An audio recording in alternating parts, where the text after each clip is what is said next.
সুপ্রিয় শিক্ষার্থী বন্ধুরা, আসসালামু আলাইকুম। সবাই কেমন আছো? আশা করি সবাই ভালো আছো। আবারও তোমাদের সামনে হাজির হলাম অষ্টম শ্রেণীর নতুন বছরের নতুন অ্যাসাইনমেন্ট নিয়ে। আমরা আজকে অষ্টম শ্রেণীর গণিতের অ্যাসাইনমেন্টটা করব। এটা তোমাদের এই বছরে অর্থাৎ 2022 সালের গণিতের প্রথম অ্যাসাইনমেন্ট। তো অ্যাসাইনমেন্ট সম্পর্কে ইতিমধ্যেই তোমাদের ধারণা আছে, বিস্তারিত বলার কিছুই নেই। আমরা সরাসরি প্রশ্নে চলে যাব যে প্রশ্নে আমাদের কি আছে। দেখো, আমাদের এটা হচ্ছে গণিতের 1 নম্বর অ্যাসাইনমেন্ট। এই অ্যাসাইনমেন্টের শিরোনাম হচ্ছে দ্বিতীয় অধ্যায় মুনাফা, অর্থাৎ আলোচ্য বিষয় হচ্ছে আমাদের দ্বিতীয় অধ্যায় এবং এটার আলোচ্য বিষয় হচ্ছে মুনাফা নিয়ে। দেখো আমাদের কি কি আছে মুনাফাতে: সরল মুনাফা ও চক্রবৃদ্ধি মুনাফার আন্তঃসম্পর্ক নির্ণয়। যে এই অধ্যায়ে আমাদের শিখতে হবে সরল মুনাফা এবং চক্রবৃদ্ধি মুনাফা সম্পর্কে বিস্তারিত আমাদের জানতে হবে।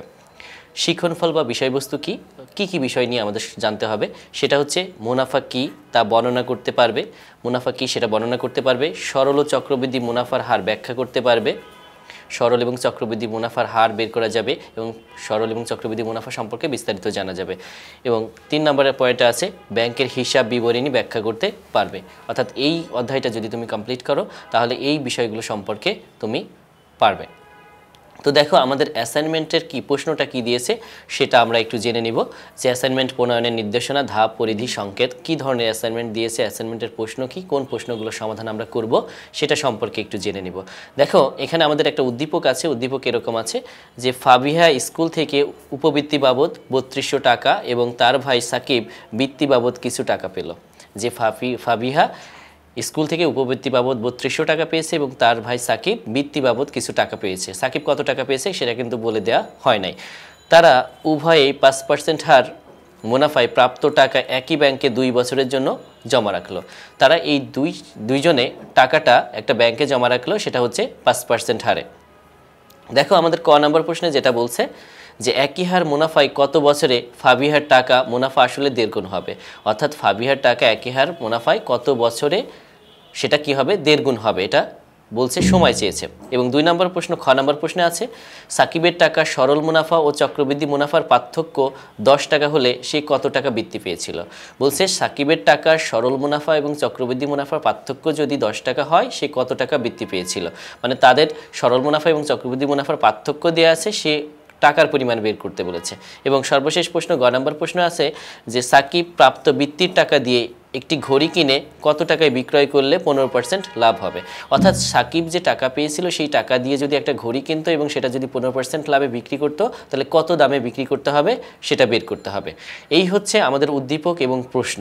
শিক্ষার্থী বন্ধুরা, এতদিন তোমরা যে অ্যাসাইনমেন্টগুলো করেছো দেখবা সেই অ্যাসাইনমেন্টে কিন্তু মূল্যায়ন রুব্রিক্সটা সেইভাবে দেওয়া ছিল না। এবার কিন্তু বিস্তারিত তুলে ধরা হয়েছে তোমাদের কোন বাবদ কি মার্কসগুলো দেওয়া হবে, অর্থাৎ তুমি কোন তথ্য উপস্থাপন করলে কোন কাজগুলো করলে কত মার্কস পাবে সেটা কিন্তু বিস্তারিত তুলে ধরা হয়েছে। তো দেখো আমাদের মূল্যায়ন নির্দেশনা বা রুব্রিক্স কি আছে সেটা হচ্ছে, দেখো কোন কাজ করলে তুমি কীরকম নাম্বার পাবে। দেখো আমাদের এই ক নাম্বার প্রশ্নের জন্য আছে হচ্ছে 4 মার্ক, খ নাম্বার প্রশ্নের জন্য 4 মার্ক এবং গ নাম্বার প্রশ্নের জন্য 2 মার্ক দেওয়া হয়েছে। এই মোট হচ্ছে 10 নাম্বার। সেটা কিভাবে, দেখো এই যে কতে যে প্রশ্ন আছে এই ক্ষেত্রে তুমি কোথায় কি পাবা। দেখো এইখানে এই যে দেখো আমরা যদি এই দিক থেকে যাই, দেখো বলছে তথ্য উপস্থাপন করতে পারলে, এই যে তথ্যগুলো আছে কোনটা মুনাফা, কোনটা মুনাফার হার, তারপর আসল কোনটা, এই বিষয়গুলো যদি তথ্যগুলো সুন্দরভাবে তুমি উপস্থাপন করো তার জন্য তুমি 1 মার্ক পাবে। এরপরে দেখো যদি এই তথ্য উপস্থাপন সহ যদি তুমি মুনাফা বা মুনাফা আসল বের করতে যদি পারো তাহলে সেক্ষেত্রে তুমি আরও 1 মার্ক পাবে। তার মানে এইটা আর এইটা দিয়ে 2 মার্ক। এরপর 3 নম্বরে আছে মুনাফা ও আসল মুনাফা বের করতে পারলে, যদি তুমি মুনাফা আসল মুনাফা সঠিকভাবে বের করতে পারো সেক্ষেত্রে আরও 1 মার্ক পাবে, মানে 3 মার্ক। আর সর্বশেষ 4 নম্বরে আছে প্রদত্ত তথ্য ও সূত্র ব্যবহার করে সঠিক মান নির্ণয় করতে পারলে তুমি আরও 1 মার্ক পাবে। তার মানে এই যে 4টা তথ্য 4টা বিষয়, এই 4টা বিষয় যদি তুমি সঠিকভাবে উপস্থাপন করতে পারো তাহলে তুমি এই 4 মার্ক পাবে, অর্থাৎ ক নাম্বার প্রশ্নে 4 মার্ক পাবে।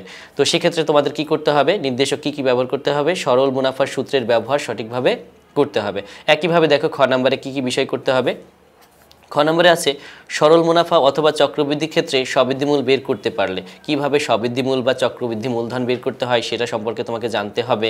এরপর সরল মুনাফা ও চক্রবৃদ্ধি মুনাফার ক্ষেত্রে সবৃদ্ধিমূল বের করতে পারলে একই জিনিস, সরল মুনাফা ও চক্রবৃদ্ধি মুনাফা বের করতে পারলে একই জিনিস। দেখো আসলে এই অঙ্কটাই সবগুলো সরল মুনাফা এবং চক্রবৃদ্ধি মুনাফার সম্পর্কে জানতে হবে। তো সর্বশেষে কি বলছে, প্রদত্ত তথ্য সূত্র ব্যবহার করে সঠিক মান নির্ণয় করতে পারলে। এই যে বিষয়গুলো আমরা ব্যবহার করলাম সেটা ব্যবহার করে যদি সঠিক মান নির্ণয় করতে পারো তাহলে তুমি সব মিলিয়ে 4 মার্ক পাবে, অর্থাৎ 4টা বিষয় ভালোভাবে বিস্তারিত করে তোমাকে 4 মার্ক পেতে হবে। এবং গ নাম্বার প্রশ্নের জন্য আমাদের বরাদ্দকৃত নাম্বার হচ্ছে 2। দেখো কি কি বিষয়টা তখন আসবে, তখন দেখো 1 নম্বর পয়েন্টে যেটা দিয়েছে লভ্যাংশ বের করতে পারলে, অর্থাৎ এই অঙ্কে যে কত লাভ কত কি লাভ হয়েছে সেই লাভের পরিমাণ বের করতে পারলে তার জন্য তুমি 1 মার্ক পাবে। এবং 2 মার্ক পাবে হচ্ছে প্রদত্ত তথ্য ও সূত্র ব্যবহার করে সঠিক মান নির্ণয় করতে পারলে, যদি অঙ্কটা সঠিকভাবে সঠিক মান নির্ণয় করতে পারো তাহলে সেক্ষেত্রে আর 1 মার্ক পাবে, অর্থাৎ এইটা আর এইটা দিয়ে তুমি মোট 2 নাম্বার পাবে। তাহলে আমাদের বিষয় হচ্ছে ক নাম্বারের জন্য আমাদের কি 4টা বিষয়, 4টা বিষয়ের জন্য 4 মার্ক, খ নাম্বারের জন্য একইভাবে 4টা বিষয়, 4টা বিষয়ের জন্য 4 মার্ক, এবং গ নাম্বারে হচ্ছে 2টা বিষয়, 2টা বিষয়ের জন্য 2 মার্ক, মোট হচ্ছে 10 মার্ক। এই হচ্ছে দেখো আমাদের অ্যাসাইনমেন্টের যাবতীয় বিষয়, অর্থাৎ প্রশ্ন এবং কি মূল্যায়ন কিভাবে হবে সেইটা বিস্তারিত তুলে ধরা হলো। এখন আমরা অ্যাসাইনমেন্টের সমাধানে চলে যাব। শিক্ষার্থী বন্ধুরা, তোমাদেরকে বলে রাখি ইতিমধ্যে আশা করি তোমরা পড়াশোনা শুরু করেছো। আর দ্বিতীয় অধ্যায়ে আমাদের আছে হচ্ছে মুনাফা সংক্রান্ত আলোচনা, দ্বিতীয় 2.1-এ সরল মুনাফা এবং 2.2-তে চক্রবৃদ্ধি মুনাফা। এই সম্পর্কে বিস্তারিত তথ্য হয়তো ইতিমধ্যে তোমরা জেনেছো। তারপরে আমরা একটু বলে দিই, আমাদের সরল মুনাফা করতে গেলে আমাদের একটা সূত্র পাই হচ্ছে আই সমান পি আর এন, যেখানে আই হচ্ছে মুনাফা, পি হচ্ছে আসল, আর হচ্ছে মুনাফার হার এবং এন হচ্ছে সময়। এবং চক্রবৃদ্ধি মুনাফার ক্ষেত্রে একইভাবে আমরা আরেকটা সূত্র পাই, সেটা হচ্ছে চক্রবৃদ্ধি মূলধন, অর্থাৎ চক্রবৃদ্ধি মূলধনের মধ্যে কিন্তু চক্রবৃদ্ধি মুনাফা থাকে এবং আসল থাকে। সেটা সূত্র হচ্ছে সি সমান পি ইন্টু 1 + r⁴n। এটা হচ্ছে চক্রবৃদ্ধি মূলধনের সূত্র। আর চক্রবৃদ্ধি মূলধন থেকে যদি তুমি শুধুমাত্র আসলটা বাদ দাও তাহলে চক্রবৃদ্ধি মুনাফা পাওয়া যায়। তো এই বিস্তারিত তথ্যগুলো ইতিমধ্যে তোমরা যদি আমাদের ভিডিওগুলো দেখো তাহলে ইতিমধ্যেই তোমরা জানবে, কারণ এই অঙ্কগুলো বিস্তারিত আমাদের করা আছে। এখন আমরা এই অ্যাসাইনমেন্টের সমাধান করব, এই সংক্রান্ত যে বিষয়গুলো আসে সেগুলোই আমরা ব্যাখ্যা করব। তো দেখো এইখানে আমাদের যে প্রশ্ন 1 নম্বর প্রশ্ন ছিল সেটাতে ছিল একই হার মুনাফায় কত বছরে ফাভিয়ার টাকা মুনাফা আসলে 1.5 গুণ হবে। আসলে আমাদের কি বলছে, একই হার মুনাফায় মানে এখানে যে মুনাফার হারটা ব্যবহৃত হয়েছে, মুনাফার হার কত ছিল, 5% ছিল। বলছে কত বছরে মানে কি সময় চেয়েছে যে কত বছরে সেটা যে ফাভিয়ার টাকা মুনাফা আসলে 1.5 গুণ হবে। ফাভিয়ার যে টাকা ছিল সেটা মুনাফা আসলে 1.5 গুণ হয়ে যাবে, কত বছর সময় নেবে তার জন্য সেটা হচ্ছে বের করতে হবে, মানে সময় বের করতে হবে। তো দেখো কিভাবে আমরা সময়টা বের করতে পারি। তো আমরা প্রথমে তথ্যগুলো লিখে নিই যে তথ্যগুলো কি কি। যে দেখো আমরা উদ্দীপক অনুসারে যে তথ্য পাচ্ছি সেটা হচ্ছে ফাবিয়া উপবৃত্তি পাই, অর্থাৎ উপবৃত্তির যে টাকাটা সেই টাকাটাই কিন্তু আসল টাকা।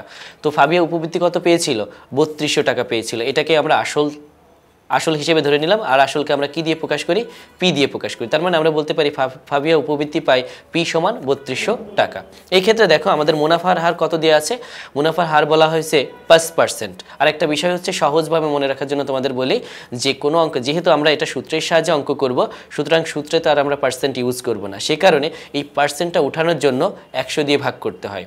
সহজে মনে রাখার বিষয় হচ্ছে পার্সেন্ট উঠাতে গেলে 100 দিয়ে ভাগ করতে হয়। তো 5কে 100 দিয়ে ভাগ করলে আমরা পাচ্ছি হচ্ছে 0.05। তাহলে আমরা পেলাম মুনাফার হার হচ্ছে 5%, মানে হচ্ছে 5/100 সমান হচ্ছে 0.05। এরপর দেখো মুনাফা আসল, বলছে মুনাফা আসলে কত হবে, প্রশ্নে বলছে মুনাফা আসলে কত হবে, 1.5 গুণ হবে। তাহলে মুনাফা আসলকে আমরা এ দিয়ে প্রকাশ করি, আর যেটা বলছে মুনাফা আসলে 1.5 গুণ হবে, তাহলে আসল হচ্ছে 3200 টাকা, তাকে কি 1.5 মানে 1.5, অথবা আমরা বলতে পারি 1/1/2, একই কথা কিন্তু, যে 1/1/2 যে কথা 1.5ও সে একই কথা। তার মানে এই 3200 আসল টাকাকে যদি 1.5 দ্বারা গুণ করি তাহলে আমরা পেয়ে যাব মুনাফা আসল 4800 টাকা। এরপরে আমাদের যেটা দেওয়া আছে সেটা হচ্ছে মুনাফা। এই দেখো এইটার মধ্যে কি আছে, এটার মধ্যে আসল আছে এবং মুনাফা আছে, অর্থাৎ আসল হচ্ছে 3200 টাকা আর মুনাফা দিয়ে, আসল এবং মুনাফা দিয়ে হলে 4800 টাকা। তো এইটা থেকে যদি আমি দেখো এটা থেকে যদি আমি আসল টাকাটা বাদ দিই তাহলে আমরা যেটা পাবো সেটাই হচ্ছে কি মুনাফা। তাহলে আমরা বলতে পারি মুনাফা আই সমান হচ্ছে, মুনাফাকে আই দ্বারা প্রকাশ করা হয়, মুনাফা আই সমান 4800 মাইনাস 3200। তো এটা বিয়োগ করলে আমরা পাই হচ্ছে 1600। তাহলে আমরা পেলাম আসল পি সমান 3200 টাকা, তারপরে হচ্ছে মুনাফার হার আর সমান হচ্ছে 0.05 এবং মুনাফা আই সমান হচ্ছে 1600 টাকা। আমাদের বের করতে হবে কি, আমাদের বের করতে হবে সময়কে আমরা এন দিয়ে প্রকাশ করি, এটা আমাদের বের করতে হবে। তো চলো আমরা এটার সূত্রের সাহায্যে এই এন এর মানটা বের করি। তো শিক্ষার্থী বন্ধুরা দেখো আমরা সরল মুনাফার ক্ষেত্রে তোমরা ক্লাস 6-7 অঙ্কগুলো কিন্তু করেছো ঐকিক নিয়মে, অষ্টম শ্রেণীতে এগুলো আমরা সূত্রের সাহায্যে করিয়েছি এবং সূত্রের সাহায্যে মূলত অষ্টম শ্রেণীতে অঙ্কগুলো করা হয় এবং তোমাদের কিন্তু বলে দিয়েছে সূত্রের ব্যবহার সঠিকভাবে করতে হবে। তো দেখো আমরা সরল মুনাফার ক্ষেত্রে সূত্র জানি যে আমরা জানি আই সমান পিআরএন, অর্থাৎ সরল মুনাফা আই সমান আসল গুণ মুনাফার হার গুণ সময়।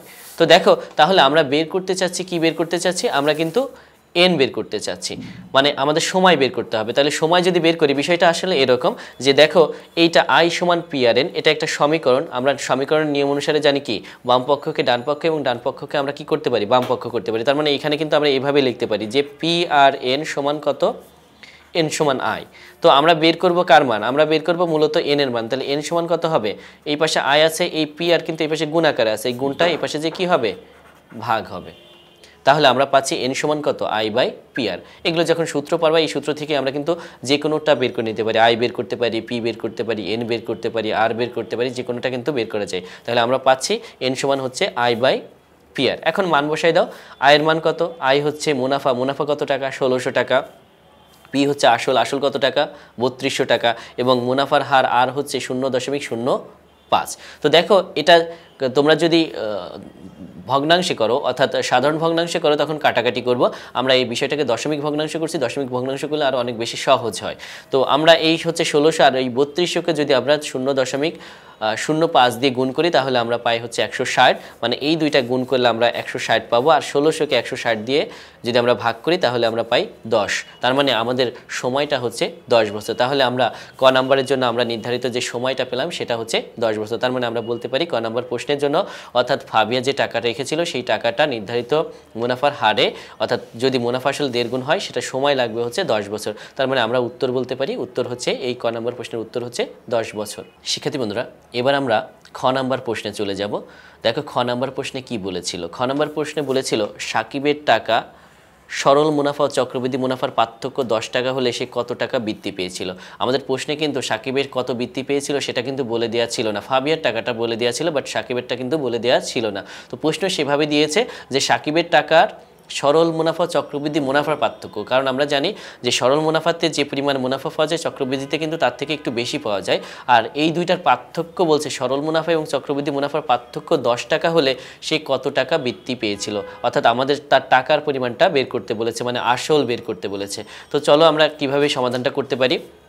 আমরা প্রথমে তথ্যগুলো যদি উপস্থাপন করি, দেখো তথ্য উপস্থাপন করলে আমরা কি বলতে পারি, যেহেতু সাকিবের টাকার পরিমাণ দেয়া নেই আমরা সেহেতু ধরে নিলাম সাকিবের টাকা পেয়েছিল হচ্ছে এক্স টাকা। আমরা ধরে নিয়েছি যে সাকিব যে পরিমাণ টাকা পেয়েছিল তার পরিমাণ এক্স, যেহেতু আমাদের জানা নাই। তাহলে সেই তথ্য অনুসারে আমরা লিখতে পারি আসল পি সমান কত এক্স টাকা, যেহেতু সাকিব যে টাকাটা বৃত্তি পেয়েছিল সেটাই হচ্ছে আসল, তাহলে আমরা সেটাই ধরলাম পি সমান হচ্ছে এক্স টাকা। মুনাফার হার কত, দুইজনে কিন্তু একই মুনাফার হারে টাকা রেখেছিল, মুনাফার হার কত, মুনাফার হার আর সমান হচ্ছে 5%। আর 5কে আমরা কি পার্সেন্ট উঠাতে গেলে একটু আগে আমরা বলেছি যে পার্সেন্ট উঠাতে গেলে 100 দিয়ে ভাগ করতে হয়, তো 100 দিয়ে ভাগ করলে আমরা পেলাম 0.05। তো দেখো এবং সময় কত, সময়টা হচ্ছে 2 বছরের জন্য, সে টাকাটা রেখেছিল কত 2 বছরের জন্য, তাহলে এন সমান হচ্ছে 2 বছর। তো দেখো একটা বিষয় হচ্ছে এখানে গুরুত্বপূর্ণ বিষয় যে আমরা প্রথমে সরল মুনাফা বের করব এবং পরে হচ্ছে চক্রবৃদ্ধি মুনাফা বের করব, এবং এই দুই মুনাফার পার্থক্য হবে কত 10 টাকা। তার মানে আমাদের সরল মুনাফা বের করতে হবে, তারপরে চক্রবৃদ্ধি মুনাফা বের করতে হবে, এই দুই মুনাফার পার্থক্য হবে 10 টাকা। তো আমরা প্রথমে সরল মুনাফাটা যদি বের করি তাহলে সাকিবের প্রাপ্ত সরল মুনাফা আই সমান, আমরা জানি সরল মুনাফা আই সমান কত পিআরএন, একটু আগেও কিন্তু আমরা করেছি যে আই সমান কত পিআরএন। তো এখানে মান বসাই, পি সমান কত, পি সমান হচ্ছে এক্স, তারপর আর সমান কত, আর সমান হচ্ছে 0.05 এবং এন সমান হচ্ছে 2। আমরা যদি এই বিষয়গুলো গুণ করি অর্থাৎ এক্স গুণ 0.05 গুণ হচ্ছে 2 যদি আমরা করি তাহলে পাই আমরা 0.1x, অর্থাৎ এই যে এই দেখো 0.05 আর 2 গুণ করলে কি হবে 0.1, তার সাথে কি আছে এক্স, কারণ অক্ষরটা থেকেই যাবে, অক্ষরটা থেকেই গেল 0.1x। তার মানে আমরা বলতে পারি সাকিবের সরল মুনাফা হচ্ছে 0.1x। শিক্ষার্থী বন্ধুরা আমরা কিন্তু তোমাদেরকে ইতিমধ্যেই পরিচয় করাইছি কোনটা কাকে বলে, অর্থাৎ আমরা কিন্তু আসলকে বলছি পি, অর্থাৎ যখন তুমি সূত্রের সাহায্যে অঙ্ক করবা আসল হচ্ছে পি, আই হচ্ছে মুনাফা, আর হচ্ছে মুনাফার হার এবং এন হচ্ছে সময়। তো দেখো আমরা এবার চক্রবৃদ্ধি, আমরা সরল মুনাফা বের করেছি, সরল মুনাফা পেয়েছি 0.1x, এবার চক্রবৃদ্ধি মুনাফা বের করব, তাহলে আমরা বলতে পারি সাকিবের প্রাপ্ত চক্রবৃদ্ধি মুনাফা। দেখো চক্রবৃদ্ধি মুনাফা বের করার সূত্র হচ্ছে, এমনি চক্রবৃদ্ধি মূলধন বের করার সূত্র হচ্ছে p × 1 + r⁴n, আর এর থেকে দেখো এই যে এখানে দেখো p × 1 + r⁴n, এটা মানে হচ্ছে চক্রবৃদ্ধি মূলধন, আর চক্রবৃদ্ধি মূলধনের মধ্যেই মুনাফাটা থাকে। তো তার থেকে যদি তুমি আসলটা বাদ দিয়ে দাও, অর্থাৎ মূল বিষয়টা বাদ দিয়ে দাও, আসল বাদ দিয়ে দাও, তাহলে যেটা পাওয়া যায় সেটা হচ্ছে চক্রবৃদ্ধি মুনাফা। তার মানে চক্রবৃদ্ধি মুনাফার সূত্র হচ্ছে p × 1 + r⁴n - পি। তাহলে দেখো এক্ষেত্রে পি কত, পি হচ্ছে আমাদের কি, আমরা ধরে নিয়েছি পি কত, পি যেহেতু আমরা জানি না, পিকে আমরা ধরছিলাম কত এক্স, তাহলে পির পরিবর্তে এক্স লিখলাম 1 প্লাস আর এর পরিবর্তে আমরা কত লিখলাম 0.05, তার উপর এন কত, এন মানে হচ্ছে সময়, সময় কত 2 বছর, মাইনাস পি মানে হচ্ছে এক্স। তাহলে আমরা এইটা যদি মান বসাই তাহলে আমরা পাচ্ছি এক্স ইন্টু 1 প্লাস 0.05 তার উপরে কি হোল স্কোয়ার মাইনাস হচ্ছে এক্স, মানে আমরা কিন্তু এখানে শুধুমাত্র কি মানগুলো ব্যবহার করেছি। দেখো এখন যদি আমরা এক্স থাকলো এই যে দেখো এই যে 1 সাথে যদি 0.05 যোগ করি তাহলে আমরা পাই 1.05, তার উপরে কি আছে স্কোয়ার আছে, আর এটা মাইনাস এক্স। আমরা চাচ্ছি যে আমরা চক্রবৃদ্ধি মুনাফাটা বের করতে চাচ্ছি, অর্থাৎ এক্স এর মাধ্যমে চক্রবৃদ্ধি মুনাফাটা বের করব। তো দেখো এইটা মানে কি, যে আমরা জানি এ স্কোয়ার মানে কি এ গুণ এ স্কোয়ার মানে এ গুণে, তাহলে এটা স্কোয়ার মানে কি, অর্থাৎ নিচের উপরে যে পাওয়ারটা থাকে নিচেরটা কি হয় ততবার গুণ হয়, তার মানে 1.05 স্কোয়ার মানে কি 1.05 দুইবার গুণ, তাহলে এক্স এর সাথে গুণাকার আছে এক্স ইন্টু 1.05 গুণ 1.05 আর তার থেকে কি তার থেকে এক্স বিয়োগ করব। তাহলে এইটা দেখো এই তিনটা যদি আমরা গুণ করি তাহলে গুণ করলে পাই 1.1025 এক্স, আর বাইরে কত আছে, বাইরে কিন্তু মাইনাস এক্স আছে। তো দেখো এখান থেকে একই বিষয় যে এখানে কি এক্স, এক্স মানে কি 1x, তাহলে 1.1025 এক্স থেকে যদি আমরা এক্স বিয়োগ করি তাহলে আমরা পাই 0.1025 এক্স। শিক্ষার্থী বন্ধুরা ভালো করে বিষয়টা খেয়াল করো, আসলে এখানে আমরা কি করেছি, অর্থাৎ এই গুণফল থেকে এটা বিয়োগ করেছি। যেমন আমরা 2x থেকে যদি x বাদ দিই তাহলে আমাদের কি থাকে x থাকে, তো 1.1025 এক্স থেকে যদি তুমি x বাদ দাও তাহলে পাবা হচ্ছে 0.1025 এক্স। তো এইটা হচ্ছে আমাদের কি, এইটা হচ্ছে আমাদের কি চক্রবৃদ্ধি মুনাফা। তো আমরা সরল মুনাফা পেয়েছিলাম 0.1x আর চক্রবৃদ্ধি মুনাফা পেলাম হচ্ছে 0.1025 এক্স। এখন আমাদের যেটা বলছে সরল মুনাফা এবং চক্রবৃদ্ধি মুনাফার পার্থক্য 10 টাকা, তাহলে সত্যমতে আমরা অবশ্যই লিখতে পারি এটা হচ্ছে আমাদের কি চক্রবৃদ্ধি মুনাফা আর এটা হচ্ছে কি সরল মুনাফা। এই চক্রবৃদ্ধি মুনাফা থেকে যদি সরল মুনাফা বাদ দিই তাহলে আমরা যেটা পাবো সেটা হচ্ছে এই দুই মুনাফার পার্থক্য। সেটা কত বলছিল, সেটা কিন্তু 10 বলছিল। এখন এটাকে যদি আমরা একটু ক্যালকুলেশন করি তাহলে আমরা আমাদের উত্তর পেয়ে যাব। এখন দেখো 0.1025 এক্স থেকে যদি 0.1x বাদ দিই তাহলে আমরা পাই হচ্ছে 0.0025 এক্স। এটা তোমরা ক্যালকুলেটরে বসালেই এই মানটা পেয়ে যাবা। তাহলে 0.0025 এক্স সমান কত, সমান হচ্ছে 10। তাহলে দেখো আমরা সমীকরণের নিয়ম অনুসারে জানি কি এই পাশে যদি গুণ আকারে থাকে এই পাশে যে কি হয় ভাগ হয়। তাহলে দেখো এই যে x এর সাথে কিন্তু এই বিষয়টা কি আকারে আছে, গুণ আকারে আছে, তাহলে x সমান এইটা এই পাশে যে কি হবে ভাগ হবে, অর্থাৎ 10 এর সাথে 0.0025 যদি আমরা ভাগ করি তাহলে আমরা x এর মান পাই হচ্ছে কত 4000। তার মানে সাকিব যে বৃত্তি পেয়েছিল তার পরিমাণ হচ্ছে 4000 টাকা। তো শিক্ষার্থী বন্ধুরা তাহলে দেখো আমরা এক্স এর মান পেলাম হচ্ছে 4000 টাকা, তার মানে আমরা বলতে পারি সাকিব বৃত্তি পেয়েছিল 4000 টাকা, আর এটাই হবে আমাদের কি খ নাম্বার প্রশ্নের উত্তর। তো শিক্ষার্থী বন্ধুরা দেখো বিষয়টা সহজ ছিল, তোমরা যদি চক্রবৃদ্ধি এবং সরল মুনাফার সূত্র এবং তথ্যগুলো সম্পর্কে জানো তাহলে এই অঙ্কগুলো খুব সহজেই করতে পারবে। আশা করি তোমরা সেটা করবে। শিক্ষার্থী বন্ধুরা অষ্টম শ্রেণীর জন্য তোমাদের যে অ্যাসাইনমেন্ট দিয়েছে এটা খুব সহজ একটা অ্যাসাইনমেন্ট দিয়েছে। এবার আমরা আমাদের সর্বশেষ প্রশ্নটা অর্থাৎ গ নাম্বার প্রশ্নটা করব। এটা খুব সহজ একটা প্রশ্ন। দেখো গ নাম্বার প্রশ্নে কি বলেছিল যে সাকিব প্রাপ্ত বৃত্তির টাকা দিয়ে একটি ঘড়ি কিনে কত টাকায় বিক্রয় করলে 15% লাভ হবে। তার মানে প্রথমত বলছে সাকিব যে টাকা বৃত্তি পেয়েছিল সেই বৃত্তির টাকা দিয়ে একটা ঘড়ি কিনছে, আর সেই ঘড়িটা যদি 15% লাভে বিক্রি করতে হয় কত টাকায় বিক্রি করতে হবে। তো আমরা কিন্তু খ নাম্বারে পেয়েছি যে সাকিব হচ্ছে বৃত্তি পেয়েছিল কত টাকা 4000 টাকা, আমরা কিন্তু পেয়েছি বের করেছি, অর্থাৎ এক্স এর মান আমাদের আসছিল 4000 টাকা। এখন সেটা দিয়ে আমরা এটার সমাধান করব। তো দেখো তাহলে আমরা খ হতে পাই, আমরা খ হতে কি তথ্য পেয়েছি, খ হতে পেয়েছিল যে সাকিব বৃত্তি পেয়েছিল কত 4000 টাকা, আর এই 4000 টাকা অর্থাৎ সাকিব যে টাকা বৃত্তি পেয়েছিল সেই টাকা দিয়ে কিন্তু একটা ঘড়ি কিনেছিল। তার মানে আমরা বলতে পারি ঘড়িটির ক্রয় মূল্য হচ্ছে 4000 টাকা। আসলে আমাদের প্রশ্ন বলছে এই 4000 টাকার ঘড়ি যদি 15% লাভ করতে হয় তাকে কত টাকায় বিক্রি করতে হবে। তার মানে আমরা এই যে 4000 টাকার পরিবর্তে কত টাকায় বিক্রি করলে তার 15% লাভ হবে সেই টাকাটা বের করতে হবে। তো আমরা ধরে নিলাম যে এই ঘড়িটার ক্রয় মূল্য 100 টাকা, মানে স্বাভাবিক অবস্থায় আমরা এটা ধরে নিয়েছি কারণ 100 সাপেক্ষে আমরা বের করব।